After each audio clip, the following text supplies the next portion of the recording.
Hello. Genesis 33 and 34. Whoo, yep.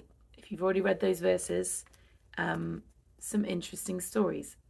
I feel like just to step back for a moment and take Genesis as a whole, one of the things we're continually being shown in this whole book is that these are imperfect people living in a flawed and broken world.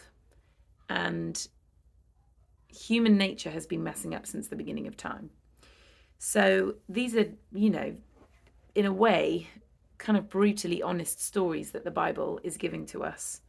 And I read somewhere that you have to know that this is God writing these stories, because I don't feel like men would have ever allowed themselves to be seen in such a broken way. But God is showing us the nature of mankind and that we need a savior.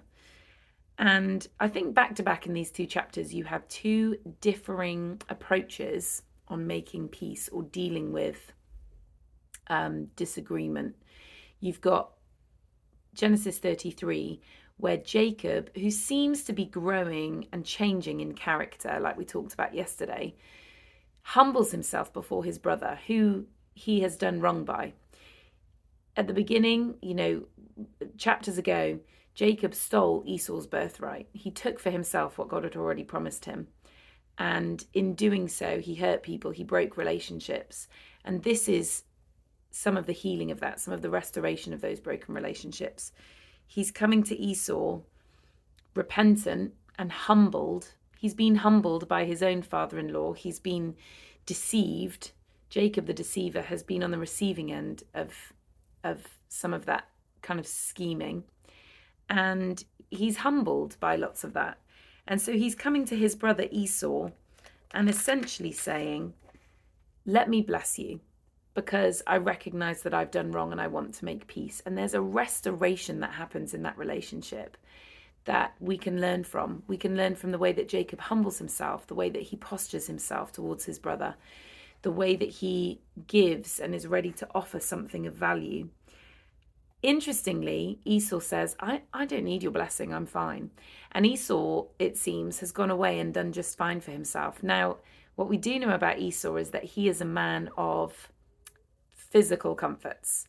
When we first get introduced to him, we hear that he's hungry and he wants a bowl of food. And he's far more concerned with physical blessings than spiritual blessings. So he's saying, I'm doing just fine. And what that probably means is physically he has enough in his hands to be content. Maybe more than enough. Maybe that was the goal for him. But there's definitely a sense in which he's not trying to chase down spiritual blessings. Jacob, for all of his wrong approaches and all of his maybe misaligned intentions, he does know that there is a spiritual weight to his life and he is pursuing spiritual blessing. So he might be going about it all wrong, but he does have the right outcome in mind. And I just think it's so interesting in Genesis that none of these people are perfect. None of these people are doing things quite right. And we can see humanity in all of them, and we can probably see ourselves in all of them. Some of us are not looking to the right things to satisfy ourselves. Esau's looking to just physical answers to his questions. Is there enough food on the table? Is there enough money in the pot? Are there enough parts of my empire for me to feel powerful? And he's, finding contentment in that.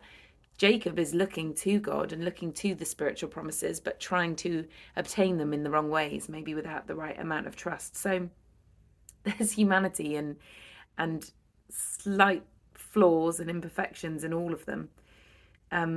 But ultimately, he does, at this point, Jacob humbles himself, comes to his brother and says, take what I have. And at first Esau says no, but it's clearly important to Jacob to make peace in this way by giving his brother something, and Esau accepts. And just culturally, you'd never accept something from an enemy in this time.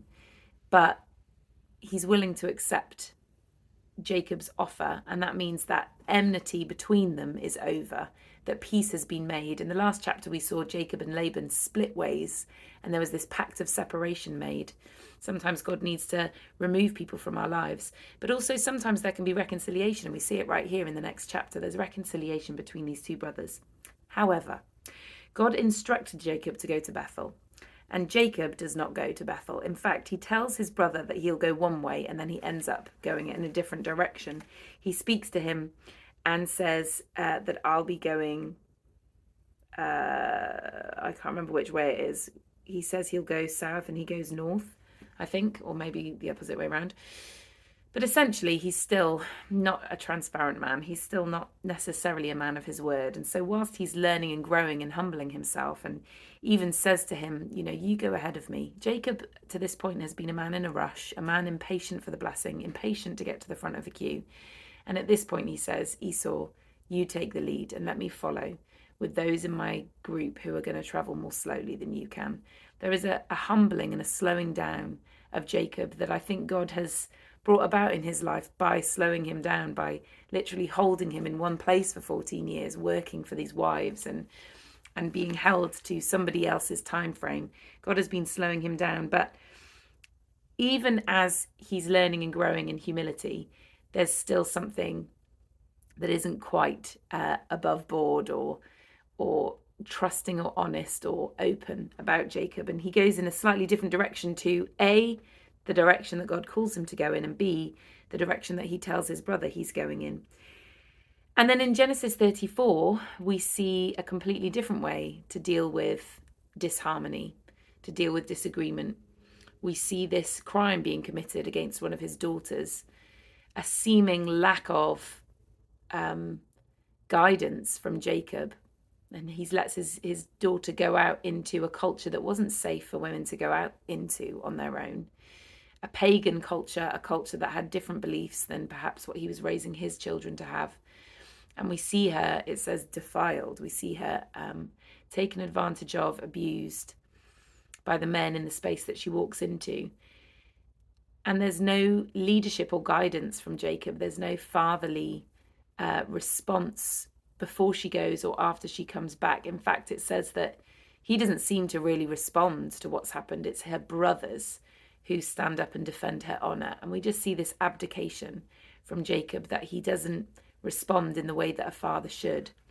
And instead, it's the brothers who take it upon themselves to react to this wrongdoing. And their response and their reaction is pure anger.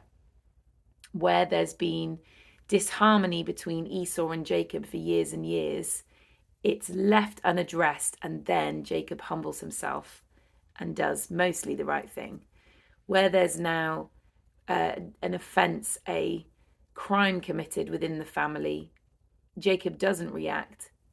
His sons do, and they react out of anger, they react out of bitterness and wanting to seek retaliation or revenge. They go out after this man's people and they kill and plunder and take things into their own hands. And I think there's two types of peacemaking here. One obviously fairly effective, one completely ineffective. And it's just a reminder to us that when we take things into our own hands, we usually cause more damage than good.